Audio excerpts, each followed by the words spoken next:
This is WNBF News Today at 5. A lot more of us are filing our taxes electronically, and that's making it easy for thieves to steal our personal information. The investigation underway right now in South Carolina. You'll soon see a different type of bikers on our roads, and I'm not talking about motorcycles. A different type of business heading into our area from the West Coast, wanting you to try something new. Also, the deadline to sign up for the health care system through the Affordable Care Act is this Sunday. Now we're hearing the discounts you were promised may be in jeopardy. And the day we have been warning you about is here. Oh, yeah. Bitter cold temperatures are right outside your door. Let's get straight to Marla with the latest on the deep freeze that we're all feeling out there this morning, right? That's right. Everybody below freezing this morning. 30 in Myrtle Beach and Conway, 28 for Florence, and 27 in Darlington, 29 in Lumberton. It's still gusty. Guys, last night we had gusts up to 40 miles per hour. It's still on the windy side, making it feel like 20 right now in Myrtle Beach. Dress for 19 in Lumberton, and 18 is the wind chill in Florence.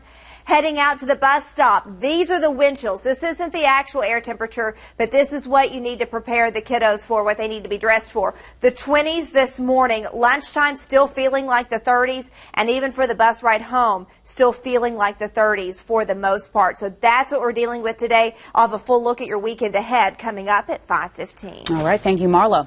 More and more of your tax returns are in jeopardy. The South Carolina Department of Revenue is reviewing a significant number of 2014 income tax returns flagged as being potentially fraudulent. Katrina Helmer joins us live in the studio.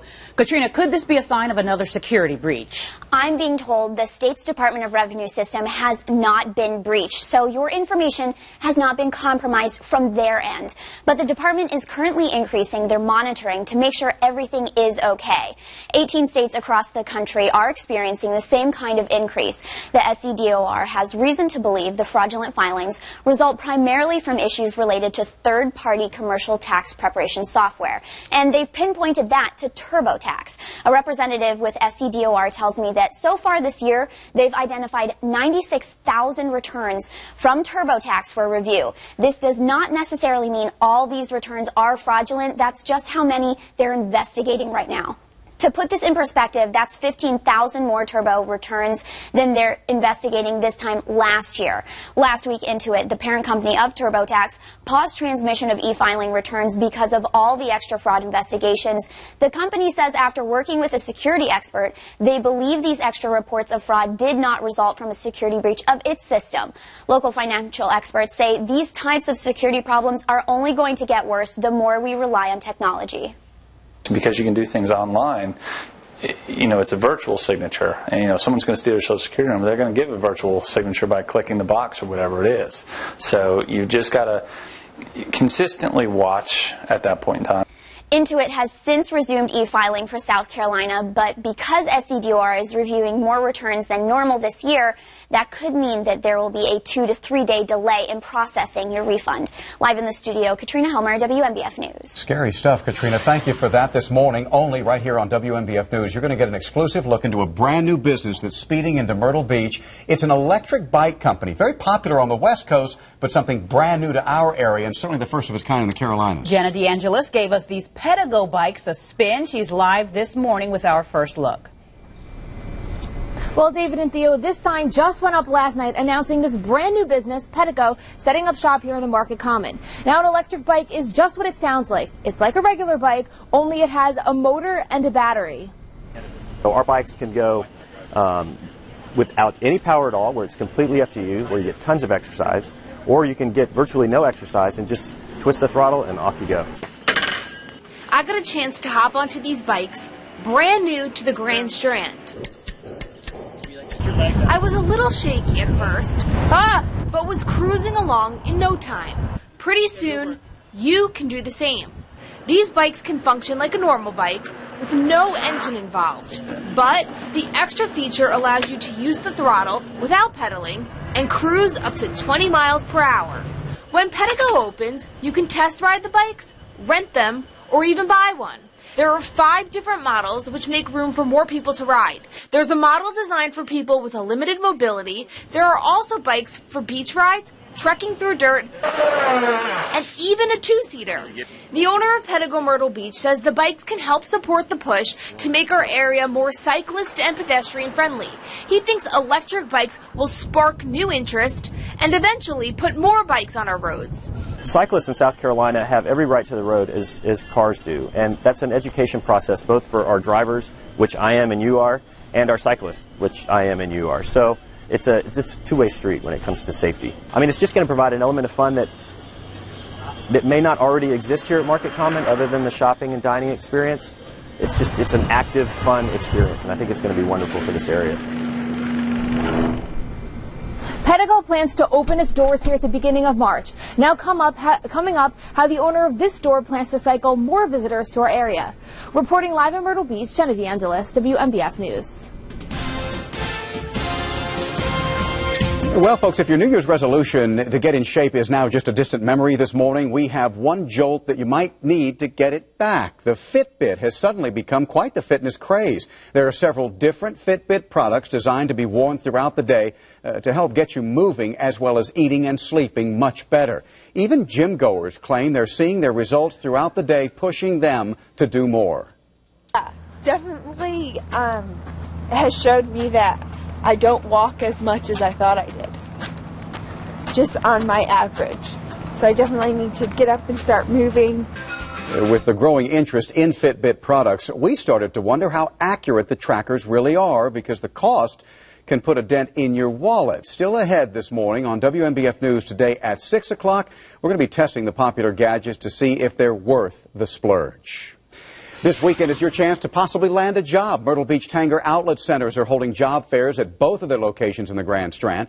They're happening today and Saturday, 10 a.m. to 4 p.m. at the outlets on Highways 501 and 17. Many stores will be looking for full-time, part-time, and seasonal positions at all skill levels. Coastal Carolina University students are joining activists around the world to help bring attention to violence against women and girls.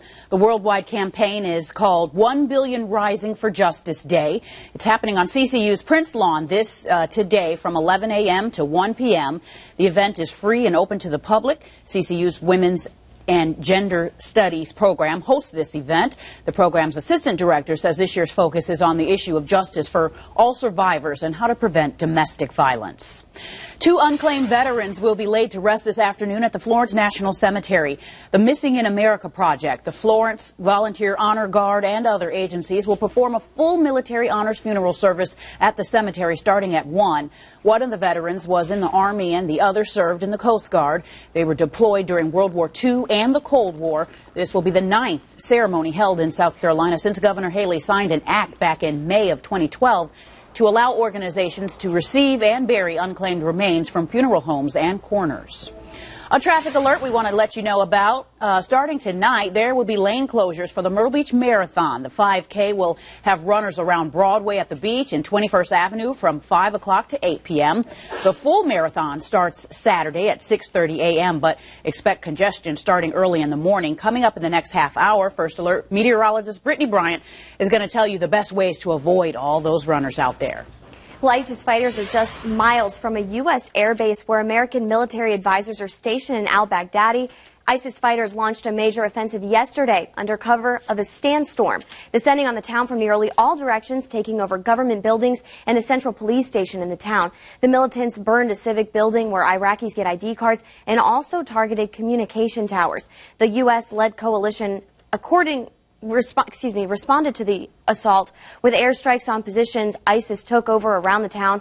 That town is just 7 miles from the airbase the U.S. military advisors are located. At this point, the number of casualties is unclear. David and Theo. Thank you, Mandy. One of the suspects police say rushed inside a home and killed a man will spend the next 20 years in prison. Michael Jackson's his name. He pled guilty to voluntary manslaughter. This according to a Facebook post on the Darlington Police Department page. Police say Jackson and 4 others killed Antoine Jones on Christmas Eve back in 2012 at a home on Coker Street. Officials expect 4 other suspects to enter pleas within the next week or so. More details for you now as a second man has been arrested following a robbery at Coastal Club Apartments. That's near the CCU campus. 19-year-old Gerald James has been charged with armed robbery, kidnapping, and possession of a weapon during a violent crime. Conway police say James went to the apartment with a friend to play video games. The victim told police that James took out a gun and then took several items from the apartment before leaving. 19-year-old Jaquel Crossland also charged with armed robbery in this same case. Best Buy apparently played a role in capturing 3 men police say were behind 3 armed robberies and 2 murders. The store let Horry County Police borrow a big-screen, high-definition television to better view security videos. Detectives say the videos show the 3 men involved in the Sun House armed robberies. Officials say the ultra-high-definition television helped them see several things their regular video screens could not, and may have helped solve the case. Yesterday, detectives with the Major Crimes Unit thanked the Best Buy general manager and the Geek Squad here in Myrtle Beach. New this morning, a lot of you signing up for health care under the Affordable Care Act could lose federal assistance to help you with those premiums. A Supreme Court case set to be heard this March claims that the federal government can subsidize coverage only for people in states that set up their own insurance markets. Most states haven't, including South Carolina. The 2015 enrollment season ends Sunday at 11:59 p.m. In health headlines, if you don't smoke, eat all of the right foods, and exercise, you could still develop a serious form of heart disease. Arrhythmias are disturbances in the normal electrical pattern of the heart that can strike people at any age. So atrial fibrillation is by far the most common arrhythmia, and it's an irregular fast rhythm in the top chambers of the heart. That doctor went on to say that the condition is rarely fatal, but if left untreated, it can lead to a stroke. Patients often take a blood-thinning drug such as aspirin along with medication to control heart rate. The FBI is now on the ground in Chapel Hill. Their goal to run a parallel investigation with local police for the murder of 3 young Muslims. Was this a hate crime? The latest coming up. And you're waking up to windy and cold conditions, and I'm sorry to say that won't change much. I'm taking you through the rest of your day in just 3 minutes. Something extra.